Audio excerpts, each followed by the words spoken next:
কিছু আমল সম্পর্কে আলোচনা করার ইরাদা করেছি, যে সমস্ত আমলের উসিলায় আল্লাহ তাআলা বান্দার রিজিকের মধ্যে বরকত দান করে। রিজিকের জন্য সবাই পেরেশান, যার নাই সেও পেরেশান, যার আছে সেও পেরেশান। এই রিজিক তালাশে মানুষ কত কষ্ট করে, কত শ্রম দেয়, কত মেহনত করতেছে শুধু রিজিক তালাশের জন্য। চাকরিজীবী চাকরি করতেছে রিজিকের তালাশ, ব্যবসায়ী ব্যবসা করতেছে রিজিকের তালাশ, বিভিন্ন পেশায় নিয়োজিত ব্যক্তিরা কাজ করে, কুলি কাজ করে, গাড়ি চালক গাড়ি চালায়, এরকম প্রত্যেক ব্যক্তি নিজ নিজ পেশায় কাজ করতেছে রিজিকের তালাশ। যারা ক্ষেত খামার করে তারা কঠোর পরিশ্রমের মাধ্যমে ক্ষেত খামার করে রিজিকের তালাশ। দেখা যায় কোনো মানুষ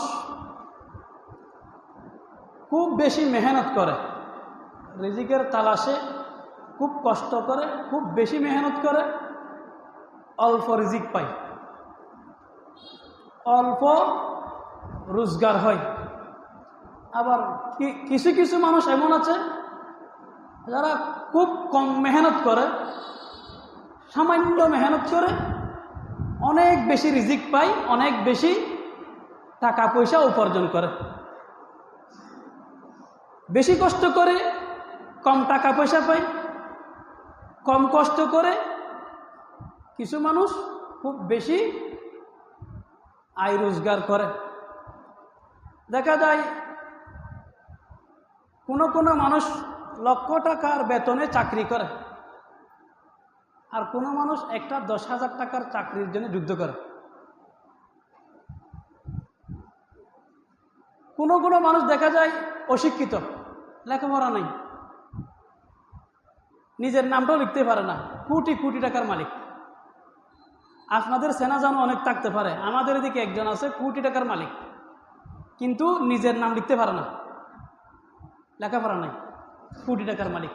আবার দেখা যায় অনেক শিক্ষিত মানুষ, মাস্টার্স পাস, অনেক ডিগ্রিধারী মানুষ পথে পথে ঘুরতেছে। দেখা যায় অনেক মানুষ ব্যবসা করে রাতারাতি কোটি টাকার মালিক হয়ে গেছে। আবার অনেক মানুষ ব্যবসা করতে গিয়ে ফতের ফকির হয়ে গেছে। তাহলে বোঝা যায় এইগুলি রিজিকের মালিক না, তাহলে তো যেই দত্ত সে পেয়ে যেত। এগুলি হলো রিজিকের মাধ্যম, উসিলা। মূল আসল রিজিক দেনেওয়ালাকে আল্লাহ। আল্লাহ যাকে দেন সেই পাবে, আল্লাহ না দিলে পাবে না। কেন? কারো জ্ঞানের বলে, বুদ্ধির বলে, টাকার বলে, যোগ্যতার বলে, দক্ষতার বলে কেউ রিজিক পায় না। রিজিক পায় আল্লাহর দয়ায়, রিজিক পায় আল্লাহর দয়ায়। আগর রোজে বদানিশ দর ফজুদে, আগর রোজে বদানিশ দর ফজুদে, জেনা দাতং গতর রোজে নবুদে বনাদা, চুনা রোজি রসানত বনাদা, চুনা রোজি রসানত, আকেলা আন্দরা হাইরা বমানত। হযরত শেখ সাদি রহমতুল্লাহ আলাইহি, জগৎ বিখ্যাত দার্শনিক, তিনি বলতেছেন, মানুষ যদি রুজি রোজগার তার যোগ্যতা বলে, তার দক্ষতা বলে, তার শিক্ষার বলে যদি পেত, একজন মানুষ তার শিক্ষা দীক্ষা ডিগ্রি, তার বুদ্ধি, তার কলা কৌশল, এগুলোর কারণে যদি রিজিক পেত, তাহলে দুনিয়াতে সবচেয়ে বেশি অভাবী, সবচেয়ে বেশি নিঃস্ব, সবচেয়ে বেশি অসহায় হতো অশিক্ষিত মানুষেরা। অশিক্ষিত মানুষের মতো অভাবী, অসহায়, নিঃস্ব দুনিয়াতে কেউ হতো না। কিন্তু আমরা ঘটনা দেখতে পাই, অনেক সময় অনেক অশিক্ষিত মানুষ, লেখাপড়া জানে না, নিজের নামটা লিখতে জানে না, এরকম অনেক মানুষ দেখা যায়, তাদেরকে আল্লাহ তাআলা এত ধন দৌলত দিচ্ছেন, এত টাকা পয়সা দিচ্ছেন যে তাদের টাকা পয়সা দেখে ভালো ভালো ডিগ্রিধারী আকেল জ্ঞানী গুণী মানুষ হতবাক হয়ে যায়। এরকম আছে না? একজন মানুষ আমাকে বলতো, হুজুর আমি নিজের নামটা লিখতে পারি না, কিন্তু ব্যবসা বাণিজ্য করি হুজুর, আল্লাহর মতো অনেক ভালো টাকা কামাই। তাহলে নিজের নামটাও লিখতে পারে না, কিন্তু অনেক টাকা ইনকাম করতে পারে। তাহলে বোঝা গেল এই লেখাপড়া এটা রিজিকের মালিক না, রিজিকের মালিক মূলত আল্লাহ সুবহানাহু ওয়া তাআলা। এই জন্য সূরা ফাতিহার শুরুতে আমরা বারবার একটা কথা স্বীকার করি, আলহামদুলিল্লাহি রাব্বিল আলামিন। আলহামদু, সমস্ত প্রশংসা কার জন্য? লিল্লাহ, আল্লাহর জন্য, যে আল্লাহ রব্বিল আলামিন, সারা জগতের প্রতিপালক, যিনি সারা জগতের রব, যিনি সারা জগতের প্রতিপালক, যিনি সারা দুনিয়াকে লালন পালন করেন। তাহলে আল্লাহ সারা দুনিয়াকে লালন পালন করেন, শুধু আমাকে না, আপনাকে না, মুসলমানদেরকে না, শুধু সমস্ত মানব জাতিকে না, বরং সারা জগতে, এই পৃথিবীতে বা পৃথিবীর বাইরেও আরো অন্য যে জগৎ আছে, সবখানে যত বিচরণশীল প্রাণী আছে, মানুষ, পশু পাখি, জিন, আমরা দেখি না দেখি, দৃশ্য অদৃশ্য সমস্ত জীবজন্তুকে, সমস্ত প্রাণীকে রিজিক দেন কে? আল্লাহ সুবহানাহু। আমরা মানুষ, ছোট্ট একটা পেট আমাদের। বনে যে পশু আছে তাদের মধ্যে দেখেন একটা হাতি কত বিশাল। একটা হাতি এক বেলায় যে পরিমাণ খাবার খায়, একজন মানুষ এক মাসে শেষ করতে পারবে? পারবে না। আমি বাসকালে দেখেছি, হাতি আসলে মানুষের ঘর ধাক্কা দিয়ে ভেঙ্গে, গুদামঘর যেগুলা, এখান থেকে ধান নিয়ে যায়, ধান খেয়ে ফেলে, একবারে আড়ির পর আড়ি খেয়ে ফেলতে পারে। যেখানে ধানের গন্ধ পাবে সেখানে ডুস মেরে ভেঙে ফেলবে, ভেঙে এখান থেকে ধান খাবে, একসাথে অনেকগুলো ধান খেয়ে ফেলতে পারে, যেগুলো একজন মানুষ এক মাসে খেতে পারবে না, এক বেলার খাবার।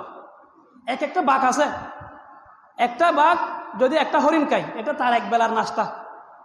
আর একজন মানুষ যদি এককভাবে খায়, এক মাসও খেতে পারবে না। একজন বাঘ, একটা বাঘ একদিনে যা খায়, একজন মানুষ এক মাসও খেতে পারবে না। একটা সিংহ একদিনে যা খায়, একজন মানুষ এক মাসও খেতে পারবে না।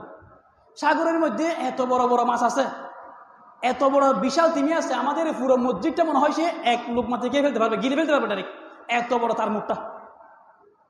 তো এত বড় মাছ, এত বড় বড় পশু, একটা দুটা বাঘ না, হাজার হাজার লক্ষ লক্ষ বাঘ আছে, হাজার হাজার সিংহ আছে, হাজার হাজার তিমি মাছ আছে, হাজার হাজার আপনার হাতি আছে। এই সবগুলাকে খাবার দেন কে? এরা কোন ইউনিভার্সিটিতে লেখাপড়া করেছে? করেছে? করে নাই। এরা কোন কোম্পানিতে চাকরি করে না। অথচ ফ্রেশ এরা আবার আমাদের মতো ওই ফ্রিজে রেখে রেখে কি খায় না, বাসি খাবার খায় না। এরা খায় ফ্রেশ দিনের গুলো দিনে, যখন খিদে লাগবে তখন খাবে। তাদের যখন খিদে তখন খাবারের ব্যবস্থা করতেছেন কে? আল্লাহ। যেখানে আল্লাহ এই পশু পাখি, এত বড় বড় বাঘভাল্লুকের, এত বড় বড় মাছের খাবারের ব্যবস্থা করতে পারেন, আশরাফুল মখলুকাত, সৃষ্টির সেরা জীব, আমাদের রিজিকের ব্যবস্থাকে আল্লাহ করতে পারেন না? আমরা আমাদের ঈমানের দুর্বলতার কারণে, আমলের দুর্বলতার কারণে, ইয়াকিনের দুর্বলতার কারণে আমরা আমাদের রিজিক নিয়ে পেরেশানি বোধ করি। না হয় আল্লাহ তো বলতেছেন সূরা হুদের 6 নম্বর আয়াতে, ওমা মিন দাব্বাতিন ফিল আরদি ইল্লা আলাল্লাহি রিজকুহা ওয়া ইয়ালামু মুস্তাকাররাহা ওয়া মুস্তাওদাআহা কুল্লুন ফি কিতাবিম মুবিন। আল্লাহ বলতেছেন দুনিয়ার মধ্যে যত প্রাণী আছে, দুনিয়াতে বিচরণশীল যত প্রাণী আছে, শুধু মানুষ বলেন আল্লাহ, যত প্রাণী আছে, মানুষ, জিন, পশু পাখি, মাছ, যত প্রাণী আছে, ছোট থেকে ছোট, বড় থেকে বড়, সকলের রিজিকের জিম্মাদার আল্লাহ। ইল্লা আলাল্লাহি রিজকুহা, তাদের রিজিকের দায়িত্ব কার? আল্লাহ। আল্লাহ নিজে বলেছেন। তবে আমাদের জন্য আল্লাহ দস্তুর রেখেছেন, আল্লাহ একটা নিয়ম বানিয়েছেন আমাদের জন্য। আমাদের রিজিক আমাদেরকে তালাশ করে নিতে হবে। এক সময় মান্না চালু ছিল, হ্যাঁ, একদম কোনো কষ্ট নাই, আল্লাহর পক্ষ থেকে এসে যেত, বাস আমরা খাইতাম। এটা বন্ধ হয়ে গেছে আমাদের কারণে। এখন আল্লাহর দস্তুর হলো আমাদের রিজিক আমাদেরকে তালাশ করে নিতে হবে। মালিক আল্লাহ, দিবেন আল্লাহ, তালাশ করে নিতে হবে আমাদেরকে। আল্লাহ তাআলা কোরআন মাজিদের সূরা জুমুয়ার 10 নম্বর আয়াতে বলতেছেন, ফাইযা কুদিয়াতিস সালাহ ফান্তাশিরু ফিল আরদ ওয়াবতাগু মিন ফাদলিল্লাহ ওয়াযকুরুল্লাহা কাসীরান লাআল্লাকুম তুফলিহুন। আল্লাহ বলতেছেন ফাইযা কুদিয়াতিস সালাহ, নামাজ যখন সমাপ্ত হয়, ফান্তাশিরু ফিল আরদ, তোমরা জমিনে ছড়িয়ে পড়ো, জমিনে ছড়িয়ে যাও। কি জন্য? ওয়াবতাগু মিন ফাদলিল্লাহ, তোমরা জমিনে ছড়িয়ে পড়ে আল্লাহর দেওয়া রিজিক তালাশ করো। আল্লাহ বলতেছেন তোমরা নামাজ শেষে জমিনে ছড়িয়ে যাও এবং আল্লাহর দেওয়া রিজিক তালাশ করো। এরপর আল্লাহ বলতেছেন ওয়াযকুরুল্লাহা কাসীরা, তোমরা বেশি বেশি আল্লাহকে স্মরণ করো। আল্লাহ তাআলা রিজিকের তালাশের কথা বলার সাথে সাথে বলছেন বেশি বেশি আল্লাহকে কি করো? স্মরণ করো। এই কথা বলে আল্লাহ আমাদেরকে সতর্ক করে দিচ্ছেন, বান্দা দেখো, রিজিক তালাশ করতে গিয়ে আবার আমাকে ভুলে যাইও না। এখন আমাদের কি অবস্থা? বেশিরভাগ মানুষ রিজিক তালাশ করতে গিয়ে আল্লাহকে মনে রাখে না, ভুলে যায়। আমাদের বেশিরভাগের অবস্থা হলো আমরা দুনিয়ার মধ্যে এত বেশি ডুবে যাই, দুনিয়ার পিছে এত বেশি ব্যস্ত হয়ে যাই, রিজিকের তালাশে আমরা এত বেশি মগ্ন হয়ে যাই যে আমাদের আর আল্লাহ তাআলার স্মরণ থাকে না, আমরা আল্লাহর কথা ভুলে যাই। এই জন্য আল্লাহ আগে ভাগে আমাদেরকে সতর্ক করে দিচ্ছেন, বান্দা দেখো, রিজিক তালাশ করতে গিয়ে, দুনিয়া উপার্জন করতে গিয়ে, দুনিয়া কামাইতে গিয়ে, দুনিয়ার পিছনে দৌড়তে দৌড়তে আমি রবকে তুমি ভুলে যাইও না, আমাকে স্মরণ রাখো। তাহলে কি হবে? লাআল্লাকুম তুফলিহুন, তাহলে তুমি সফল হতে পারবে। যদি তুমি রিজিক তালাশের পাশাপাশি আমি রবকে স্মরণ রাখো, তাহলে কি হবে? তুমি সফল হবে। আর যদি তুমি রিজিক তালাশ করতে গিয়ে আমি রবকে ভুলে যাও, তাহলে সফলতার বিপরীত কি? ব্যর্থ। তুমি ব্যর্থ হয়ে যাবে। একজন মানুষ দুনিয়ার পিছনে ছুটতে ছুটতে সে কোটি কোটি টাকার মালিক, কিন্তু সে নামাজ পড়ে না, আল্লাহকে স্মরণ করে না, আল্লাহর সাথে তার কোনো সম্পর্ক নাই, তার কোটি টাকার কোনো দাম আছে? বলে একজন মানুষ দুনিয়া কামাইতে কামাইতে কোটি টাকার মালিক হয়ে গেছে, কিন্তু তার সাথে তার মাওলার কোনো সম্পর্ক নাই, রবের কোনো সম্পর্ক নাই। সে আল্লাহকে স্মরণ করে না, সে নামাজ পড়ে না, সে আল্লাহর হুকুম পালন করে না, রাসূলের তরিকা মতো চলে না, তাহলে তার এই কোটি টাকার কোনো মূল্য নেই। যদি আপনি দুনিয়া তালাশের পাশাপাশি, রিজিক তালাশের পাশাপাশি আল্লাহকে স্মরণ করেন, আল্লাহকে স্মরণ করে, আল্লাহকে স্মরণ রেখে আপনি যাই অর্জন করতে পারেন তাতেই আপনি সফল। যতটুকু আপনি অর্জন করতে পারবেন ততটুকুতে আপনি সফল, কম হোক বেশ হোক।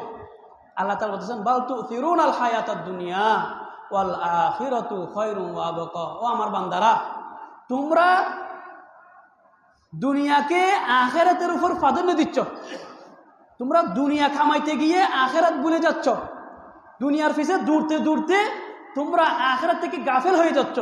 অথচ ওয়াল আখিরাতু খায়রুন ওয়া আবকা, অথচ আখিরাত দুনিয়ার তুলনায় উৎকৃষ্ট। দুনিয়া নিকৃষ্ট, আখিরাত উৎকৃষ্ট। দুনিয়া নিকৃষ্ট, তোমরা নিকৃষ্ট দুনিয়ার পিছনে দৌড়তে দৌড়তে উৎকৃষ্ট আখিরাতের কথা বলে যাচ্ছ। ওয়া আবকা, দুনিয়া ক্ষণস্থায়ী, আখিরাত আবকা। আবকা মানে চিরস্থায়ী। দুনিয়া ক্ষণস্থায়ী, আখিরাত চিরস্থায়ী। তোমরা নিকৃষ্ট ক্ষণস্থায়ী দুনিয়ার পিছনে দৌড়তে দৌড়তে চিরস্থায়ী উৎকৃষ্ট আখিরাতের কথা তোমরা ভুলে যাচ্ছ। আখিরাতকে ভুলে যাওয়া, আখিরাত থেকে গাফেল থাকা এই একজন জ্ঞানী মানুষের, একজন সত্যিকার ইমানদারের কাজ হতে পারে না।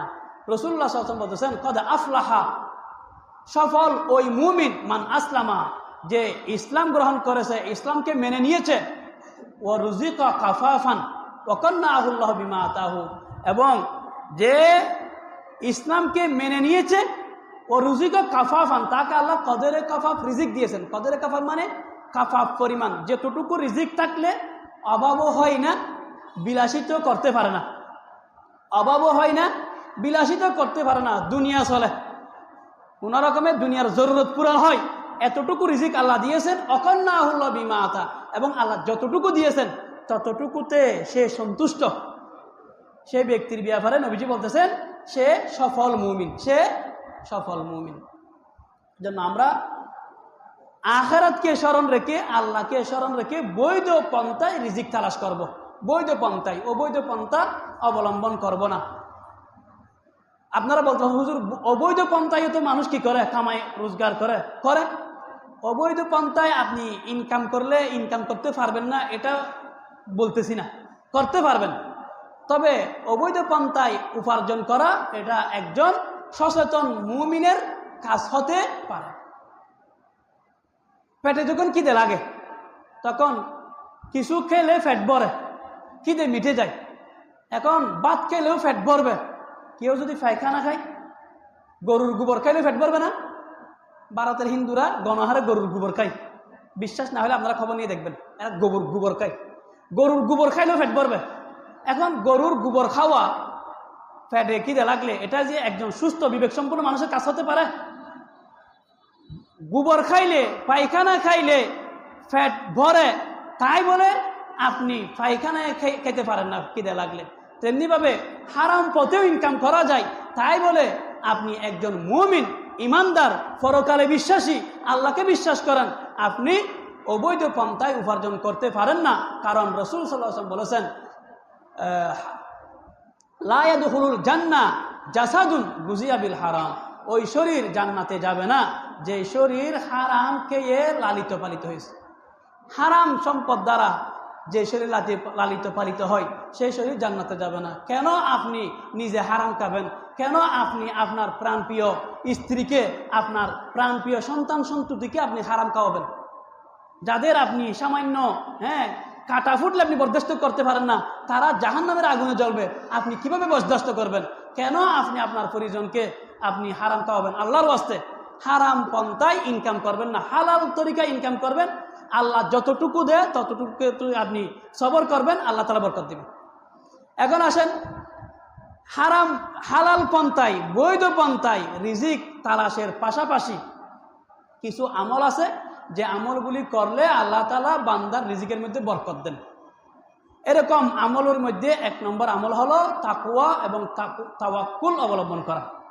তাকওয়া অবলম্বন করলে আল্লাহ রিজিকের মধ্যে বরকত দেন, তাওয়াক্কুল অবলম্বন করলে আল্লাহ রিজিকের মধ্যে বরকত দেন। আল্লাহ তাআলা কোরআন মাজিদের সূরা তালাকের 3 নম্বর 4 নম্বর আয়াতে আল্লাহ বলেছেন, ওয়া ইয়াত্তাকিল্লাহা ইয়াজআল লাহু মাখরাজা ওয়া ইয়ারযুকুহু মিন হাইথু লা ইয়াহতাসিব ওয়া মান ইয়াতাওয়াক্কাল আলাল্লাহি ফাহুয়া হাসবুহু ইন্নাল্লাহা বালিগু আমরিহি ক্বাদ জাআলাল্লাহু লিকুল্লি শাইইন কাদিরা। আল্লাহ বলেন, ওয়া মান ইয়াত্তাকিল্লাহ, যে আল্লাহকে ভয় করবে, ইয়াজআল লাহু মাখরাজা, যে আল্লাহকে ভয় করবে, আল্লাহ যে কোনো সংকটে তাকে মুক্তির পথ বের করে দিবেন। সুবহানাল্লাহ। কে বলছে? আল্লাহ। আল্লাহ বলছেন, আল্লাহ বলতেছেন যে আল্লাহকে ভয় করবে, আল্লাহ সংকটের সময় পথ বের করে দিবেন। আপনি আল্লাহকে ভয় করে হারাম পথ থেকে বেঁচে থাকেন, হালাল তরিকে ইনকাম করেন। আপনি ভয় করতেছেন আমি অল্প টাকা ইনকাম করলে আমার ওই সময় কি হবে, মেয়ে বিয়ে দেওয়ার সময় কি হবে, ছেলের বোয়ানোর সময় কি হবে, ঘর তৈরি করার সময় কি হবে। আপনার মনের মধ্যে বিভিন্ন ধরনের ভয়, আমার মেডিকেলে যেতে হলে কি হবে, ওই রোগ হলে কি হবে, এগুলো আপনার ভয়। শয়তান আপনাকে ওয়াসওয়াসা দেয় হারাম পন্থা ইনকাম করার জন্য। আপনি হারাম পন্থায় ইনকাম করবেন না, আপনি হালাল পন্থায় ইনকাম করবেন। আপনার বিপদে আপদে সংকটের সময় আল্লাহ আপনাকে এই বিপদ থেকে উদ্ধার হওয়ার রাস্তা বের করে দিবেন। সুবহানাল্লাহ। আল্লাহ বলেন আমান তাওয়াক্কাল আলাল্লাহ ফাহুয়া হাসবু, যে আল্লাহর উপর ভরসা করবে, যে কোনো বিষয়ে যে আল্লাহর উপর নির্ভর করবে। এই ব্যবসা আমার রিজিকের মালিক নয়, আমার রিজিকের মালিককে আল্লাহ। এই চাকরি আমার রিজিকের মালিক নয়, আমার রিজিকের মালিককে আল্লাহ। এই ক্ষেত খামার আমার রিজিকের মালিক নয়, আমার রিজিকের মালিককে আল্লাহ। আমার এই ঘর, এই কলোনি, এই বিল্ডিং আমার রিজিকের মালিক নয়, আমার রিজিকের মালিককে আল্লাহ। যে আল্লাহর উপর নির্ভর করবে, আল্লাহর উপর ভরসা করবে, আল্লাহ তার জন্য যথেষ্ট। ফাহুয়া হাসবু, আল্লাহ তার জন্য যথেষ্ট। নবীজি বলতেছেন লাউ আন্নাকুম তাতাওয়াক্কালুনা আলাল্লাহ হাক্কা তাওয়াক্কুলি লারাযাকাকুম কামা ইয়ারযুকুত তাইর। তোমরা যদি আল্লাহর উপর যেভাবে ভরসা করা দরকার সেভাবে ভরসা করো, আল্লাহ ফাঁকিকে যেরকম রিজিক দেন তোমাদেরকেও রিজিক দিবে। সুবহানাল্লাহ। ফাঁকির কোনো ক্ষেত খামার আছে? ফাঁকির কোনো মিল কারখানা আছে? ফাঁকির কোনো চাকরি বাকরি আছে? কিছু নাই। সে যে ঘর থেকে বের হয় রিজিকের তালাশে, কার উপর ভরসা করে? আল্লাহর উপর ভরসা করে। দেখেন, ফাঁকি কিন্তু ঘরে বসে থাকে না। আপনি ঘরে বসে থাকবেন, আপনার ঘরে এসে যাবে ওটা বলতেছে না। ফাঁকি রিজিকের তালাশে ঘর থেকে বের হয়ে যায়, চেষ্টা করতে হবে। আপনি জাল নিয়ে পুকুরের পাড়ে বসে থাকবেন, আল্লাহ মাছ দেন, মাছ দেন, মাছ দেন, না। জাল মারবেন, বলবেন আল্লাহ জালের ভিতরে একটা রুই মাছ ঢুকাই দেন। আপনি চেষ্টা করবেন, জাল মারা আপনার কাজ, জালের ভিতরে মাছ দেওয়া আল্লাহর কাজ। আপনি ঘর থেকে বের হবেন রিজিকের তালাশে। আপনি চাকরির জন্য চেষ্টা করবেন, ব্যবসা করার জন্য চেষ্টা করবেন, রিজিক অন্বেষণের চেষ্টা করবেন, দেওয়াটা আল্লাহর কাজ। আপনি ঘরে বসে থাকতে বলতেছেন না। ফাঁকি যেরকম বের হয় ঘর থেকে, আপনিও বের হবেন। ফাঁকি যেমন কোথায় যাবে, কি খাবে, কোথায় পাবে তার নির্দিষ্ট কোনো কিছু নাই, আল্লাহ তার জন্য ব্যবস্থা করেন। আপনিও চেষ্টা করবেন, আল্লাহ আপনার জন্য ব্যবস্থা করবেন। সুবহানাল্লাহ। নবীজি বলতেছেন ফাঁকির মতো যদি তুমি তাওয়াক্কুল করে রিজিকের তালাশ করো, আল্লাহর উপর ভরসা করে, আল্লাহ তোমার জন্য রিজিকের ব্যবস্থা করে দিবেন। সুবহানাল্লাহ। রিজিকের মধ্যে যে সমস্ত আমলের দ্বারা বরকত হয় তার মধ্যে 2 নম্বর আমল হলো ইস্তিগফার। 2 নম্বর আমল ইস্তিগফার। কোরআন মাজিদের সূরা নূহের 10 নম্বর, 11 নম্বর, 12 নম্বর আয়াতে আল্লাহ তাআলা বলতেছেন ইস্তাগফিরু রাব্বাকুম ইন্নাহু কানা গফফারা ইউরসিলিস সামাআ আলাইকুম মিদরারা ওয়া ইউমদিদুকুম বিআমওয়ালিন ওয়া বানিন ওয়া ইয়াজআল লাকুম জান্নাতিন ওয়া ইয়াজআল লাকুম আনহারা। ইস্তাগফিরু রাব্বাকুম ইন্নাহু কানা গফফারা। আল্লাহ বলতেছেন ইস্তাগফিরু রাব্বাকুম, তোমরা তোমাদের রবের কাছে ইস্তিগফার করো, গুনাহ মাফ চাও। ইন্নাহু কানা গফফারা, নিশ্চয় আল্লাহ ক্ষমাশীল। ইউরসিলিস সামা আলাইকুম মিদরারা, ইস্তিগফার করলে কি পুরস্কার দিবে আল্লাহ? আল্লাহ তোমাদেরকে মুষলধারে বৃষ্টি দিবেন। ওই ইউমদিদুকুম বিআমওয়াল ওয়া বানিন, আল্লাহ তোমাদেরকে আমওয়াল মালের বহুবচন, তোমাদেরকে ধন সম্পদ দিবেন। অবানিন, বানিন মানে সন্তান সন্ততি দিবেন। ওয়া ইয়াজআল লাকুম জান্নাত ওয়া ইয়াজআল লাকুম আনহারা, তোমাদেরকে আল্লাহ তাআলা বাগিচা দিবেন, আল্লাহ তাআলা তোমাদেরকে নদী নালা দিবেন। তাহলে এই আয়াতগুলিতে আল্লাহ তাআলা ইস্তিগফারের একটি বিশেষ পুরস্কারের কথা বলেছেন। আল্লাহ তাআলা ধন দৌলত সন্তান সন্ততি দিয়ে সাহায্য করবেন। সুবহানাল্লাহ। আরে এর দ্বারা বোঝা যায় ইস্তিগফার করলে আল্লাহ তাআলা রিজিকের মধ্যে বরকত দিবেন, ইস্তিগফার করলে আল্লাহ তাআলা ধন দৌলতের মধ্যে বরকত দিবেন। এখানে বরকতের অর্থটা বুঝেন। বরকত যেভাবে হতে পারে, সরাসরি আল্লাহ তাআলা আপনার ধন দৌলত বাড়াই দিবেন, চাকরির মধ্যে প্রমোশন করে দিবেন, বেতন বাড়িয়ে দিবেন, আপনার ক্ষেত ফসল বাড়িয়ে দিবেন, সরাসরি বরকত। আর একটি হলো বরকত আপনি ইনকাম কম হলেও, সম্পদ কম হলেও এগুলোর মধ্যে আল্লাহ তাআলা বরকত দিবেন, এগুলো দিয়ে আপনার প্রয়োজন পুরা হয়ে যাবে। অল্প টাকায় প্রয়োজন পুরা হয়ে যাবে। নইলে কল্পনার বাইরে কথা, হুজুররা 10,000 টাকা দিয়ে ঘর কেমনে চলে? আপনারা চিন্তা করেন কিরে, এটা তো আমাদের নাস্তার পয়সা, চার পয়সা, হুজুররা কেমনে চলে? মাদ্রাসায় আপনি গিয়ে দেখেন প্রায় সব হুজুরের বেতন এই 8,000, 7,000, 8,000, 9,000, 10,000। এখানে এটা অলৌকিক ব্যাপার, এটা কল্পনার বাইরে বিষয়। এটা কেমনে হয়? এটা বরকত। এটা হচ্ছে ভিতরে আল্লাহ তাআলা এমন বরকত দেন, অল্প টাকায় জরুরত পুরা হয়ে যায়। একসাথে আপনারা 2জন চাকরি করেন, আপনার বেতন 50,000, আপনার কলিগের বেতন 50,000, আপনি বৈধভাবে 50,000 যা পান তা নিয়ে শুকর করেন। উনি 50,000-এর বাইরে বাম হাতেও কিছু নেন, টেবিলের নিচ থেকেও কিছু নেন, তো ওনার মাসে ইনকাম হয় 1 লাখ, কিন্তু এই সমস্যা সেই সমস্যা, এই সমস্যা সেই সমস্যা হইতে হইতে মাস শেষ হওয়ার আগে টাকা শেষ হয়ে যায়। ওনার মাস শেষ হওয়ার আগে টাকা শেষ হয়ে যায়। আর আপনার 50,000 টাকা দিয়ে আল্লাহ তাআলা আপনার প্রয়োজনগুলি সুন্দরভাবে কি করেন? পূরণ করে দেন। এটা হলো বরকত, এটা হলো বরকত। অল্পতে আমরা দেখেছি তাবলীগের মধ্যে অনেক সময় এরকম হয়। একবার আমরা এক তাবলীগে গেছি, ভাত রান্না করেছে অল্প মানুষের জন্য, 8-10 জনের জন্য, কিন্তু আমি হিসাব করে কি মানুষকে বসাই, শুধু বসাই, আরে বসাইতে 10 জনের খাবার খেয়ে ফেলে 20 জন 30 জনে। এগুলা কি? বরকত। এগুলা আমরা যুক্তি দিয়ে বুঝে খুলতে পারবো না। রাসূলুল্লাহ সাল্লাল্লাহু আলাইহি ওয়াসাল্লাম কাছে এক ফিরা দুধ এসেছে, হযরত আবু হুরায়রা রাদিয়াল্লাহু আনহু মনে মনে খুশি, আমি একটু দুধ পাবো। আমার বলতেছে, যাও আসহাবে সুফফার সবাইকে নিয়ে আসো। ও আল্লাহ, আসহাবে সুফফার মধ্যে আছে 70-80 জন মানুষ, সবাই আসলে এক ফিরা দুধ কাকে দিবে? এখন বলে সবাইকে খাওয়াও। এখন উনি ভাবে সবার পরে, এখন একজন খাইতে এই এক পেয়ালা দুধ, যেগুলো একজনের হবে না, 70-80 জন খাওয়ার পরে নবীজি বলেন, আবু হুরায়রা তুমি খাও। এখন উনি খাইয়ে বলে, রাসূলুল্লাহ আর পারতেছি না, বলে আরো খাও। আবার বলুন, ইয়া রাসূলুল্লাহ আর পারতেছি না, বলে আরো খাও। শেষ পর্যন্ত বলছে, ইয়া রাসূলুল্লাহ বিশ্বাস করে আমি আর পারতেছি না। এরপরে রাসূলুল্লাহ সাল্লাল্লাহু আলাইহি ওয়াসাল্লাম নিয়ে এগুলো শেষ করেছেন। এটা কি? বরকত। আল্লাহ তাআলা একটা হলো সংখ্যার মধ্যে বেশি করে দিবেন, আর একটা হলো কম হলেও ওই কম দিয়ে আল্লাহ তাআলা আপনার জরুরত পুরা করে দিবেন। সুবহানাল্লাহ। বেশ হোক আর কম দিয়ে জরুরত পূরণ হয়ে যাক, দুটোটাতে সমান। আল্লাহ তাআলা বরকত দিবেন। ইস্তেগফারের দ্বারা আল্লাহ তাআলা বরকত দেন। আমাদের তরজুমাতুল কোরআন আমাদের যিনি পড়িয়েছেন, আমাদের উস্তাদ বলতেছেন, আমার একজন বন্ধু মুহাদ্দিস, উনি খুব অভাবী ছিলেন। হঠাৎ করে আমি দেখলাম যে উনার অনেক টাকা পয়সা হয়ে গেছে। উনি সিএনজি কিনছে, সিএনজি কিনে ভাড়া দিছে, উনি বাড়িতে মাদ্রাসা করছে, উনি নিজের ঘর করছে, এবং টাকা পয়সার মধ্যে অনেক সচ্ছল হয়ে গেছে, অনেক বুজুর্গ মানুষ। তো ওনাকে আমি জিজ্ঞেস করলাম, ভাই হঠাৎ আপনার এই পরিবর্তন, এত টাকা পয়সা, এত বরকত, এটা আপনি কোথায় পাইছেন? তো তিনি বলতেছেন, আমি কোরআন মজিদের সূরা নূহের এই আয়াতগুলি নিয়ে ফিকির করলাম, যে আল্লাহ বলছে ইস্তেগফার করলে আল্লাহ তাআলা কি দিবেন? দ্বন্দ্বলতের মধ্যে বরকত দিবেন। এরপর থেকে আমি খুব ইয়াকিনের সাথে, খুব মনোযোগের সাথে ইস্তেগফারের আমল শুরু করে দিয়েছি। তো উনি সবসময় ইস্তেগফারের আমল করতেন। এই আমলের বদলতে আল্লাহ তাআলা আমার রিজিকের দরজা এমন খুলে দিয়েছেন, কত দিক থেকে যে আমার রিজিকের আমি নিজেও জানি না। সুবহানাল্লাহ। তো আর উনি একজন মুহাদ্দিস মানুষ, আলেম মানুষ, বুজুর্গ মানুষ, উনি তো আর যে কোথাও গিয়ে সন্ত্রাসী করে টাকা নিয়ে আসে ওইটা না, আল্লাহ ওনার জন্য রিজিকের ফয়সালা করে দিচ্ছে।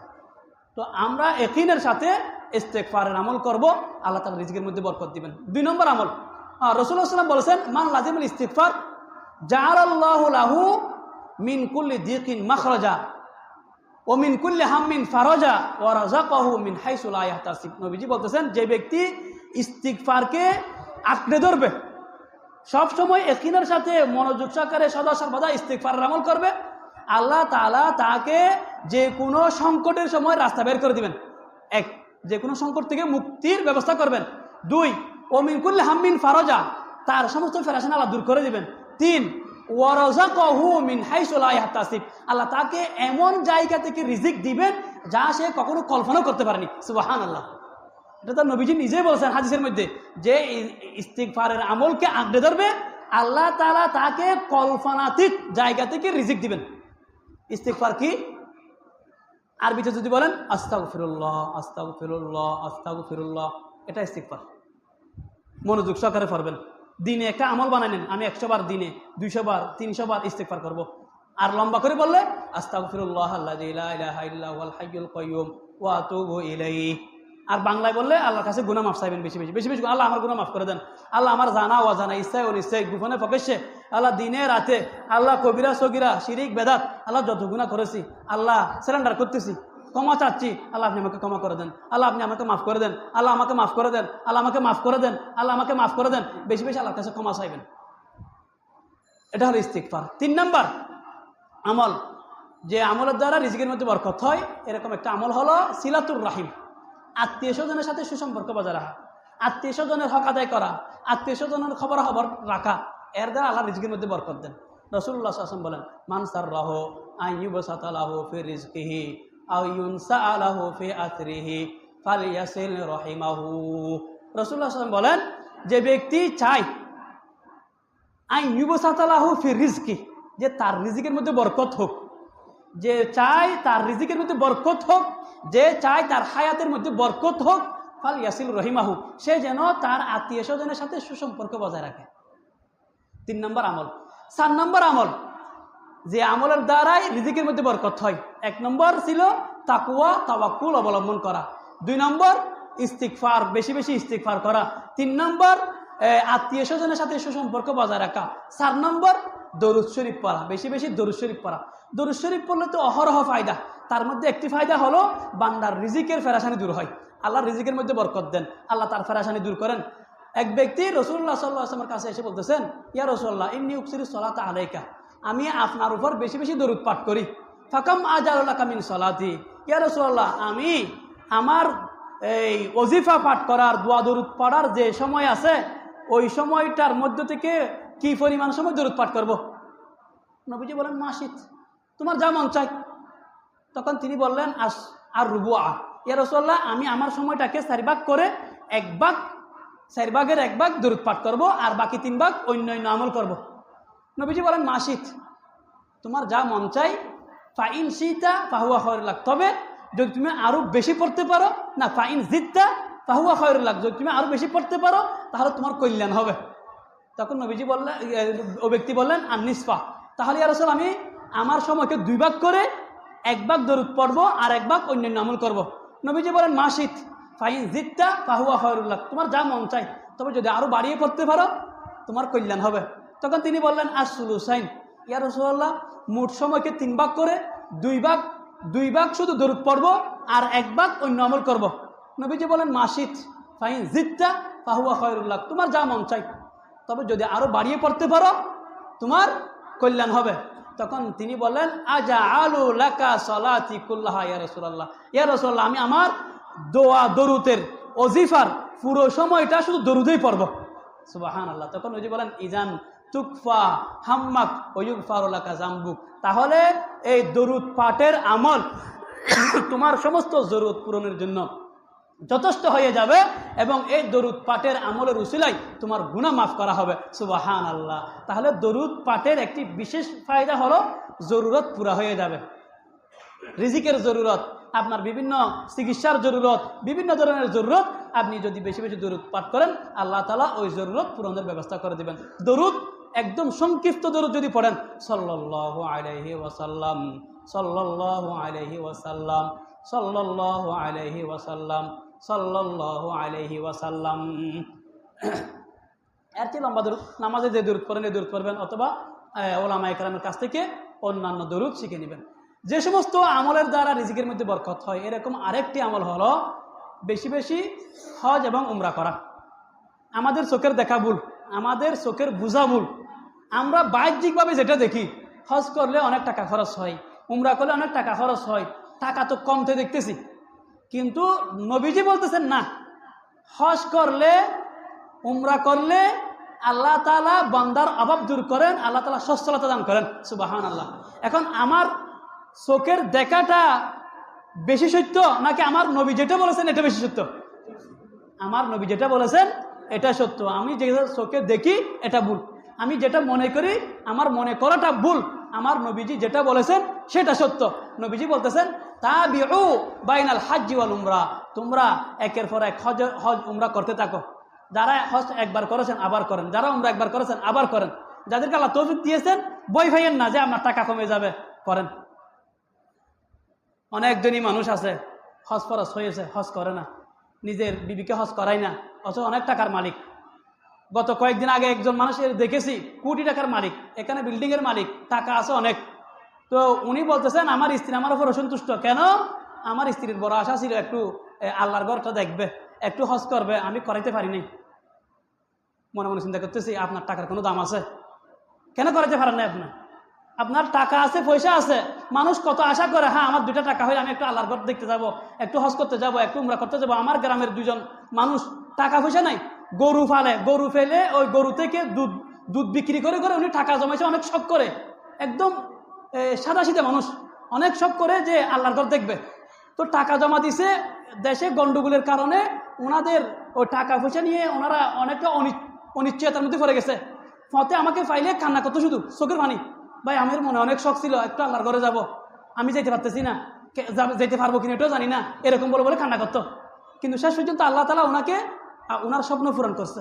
মানুষ স্বপ্ন দেখে 2টা টাকা হইলে আল্লাহর ঘর দেখতে যাবে, আর আমাদের মধ্যে অনেক মানুষ আছে, টাকা আছে, পয়সা আছে, কিন্তু হজ করে না। নবীজি বলতেছেন হজ করো, তুমি বই করো না, হজ করো, উমরা করো। হজ এবং উমরা করলে আল্লাহ তাআলা বান্দার অভাব দূর করেন। আল্লাহ তাআলা কি করেন? বান্দার অভাব দূর করেন। এরকম আরো অনেক আমল আছে যে আমলগুলির দ্বারা আল্লাহ তাআলা বান্দার রিজিকের মধ্যে বরকত দান করেন। আল্লাহ তাআলা আমাদেরকে বুঝার, আমল করার তৌফিক দান করুন। ওয়া আখিরু দাওয়ানা।